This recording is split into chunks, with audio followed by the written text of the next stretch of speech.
રાજકોટમાં આયોજિત ભવ્ય ભારતીય ગૌવંશ પ્રદર્શનમાં મંત્રી જીતુભાઈ વાઘાણીની ઉપસ્થિતિ ગૌ સંવર્ધન માટે સરકારની કટિબદ્ધતાને દોહરાવી. રાજકોટના રેસ કોર્સ મેદાન ખાતે આયોજિત ત્રિદિવસીય ભારતીય ગૌવંશ પ્રદર્શનના દ્વિતીય દિવસે રાજ્યના પશુપાલન મંત્રી જીતુભાઈ વાઘાણીએ મુલાકાત લીધી હતી. આ કાર્યક્રમમાં મંત્રીએ ગૌ પૂજન કરી પ્રદર્શન નિહાળ્યું હતું અને ઉપસ્થિત ખેડૂતો તેમજ પશુપાલકો સાથે સવિસ્તાર વાર્તાલાપ કર્યો હતો.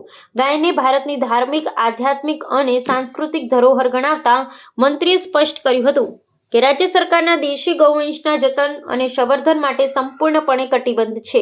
આ પ્રસંગે મંત્રીએ જણાવ્યું હતું કે રાજ્યપાલ આચાર્ય દેવવ્રતજીના માર્ગદર્શન હેઠળ પ્રાકૃતિક ખેતીનું અભિયાન અત્યંત વેગવંતું બન્યું છે, જેમાં ગાયનું છાણ અને મૂત્ર પાયાની જરૂરિયાત છે.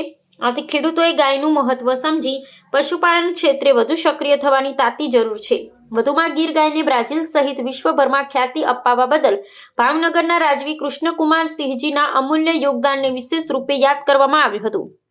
વડાપ્રધાનના આત્મનિર્ભર અને સ્વદેશી અભિયાનને સાકાર કરવા ગાય આધારિત ઉત્પાદનોના ઉપયોગ પર પણ તેમણે વિશેષ ભાર મૂક્યો હતો.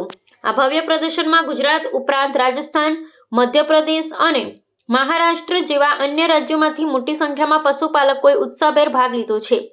મેળામાં કાંકરેજ અને ગીર નસલની 200થી વધુ ગાયો રજૂ કરવામાં આવી છે અને તેમની વિશિષ્ટ હરીફાઈ પણ યોજાઈ રહી છે. આ ઉપરાંત પ્રદર્શન સ્થળે ગાયના દૂધ, છાણ અને ગૌમૂત્રમાંથી બનેલા વિવિધ ઉત્પાદનો, પશુ આહાર તેમજ કૃત્રિમ બીજદાન અંગે માર્ગદર્શન આપતા વિવિધ વિભાગો ઊભા કરવામાં આવ્યા છે. સાથે જ મુલાકાતીઓના આકર્ષણના કેન્દ્ર સમાન પ્રાચીન મોટરગાડીઓ અને વિશિષ્ટ કૃષિ યંત્રોનું પણ સુંદર પ્રદર્શન ગોઠવવામાં આવ્યું છે.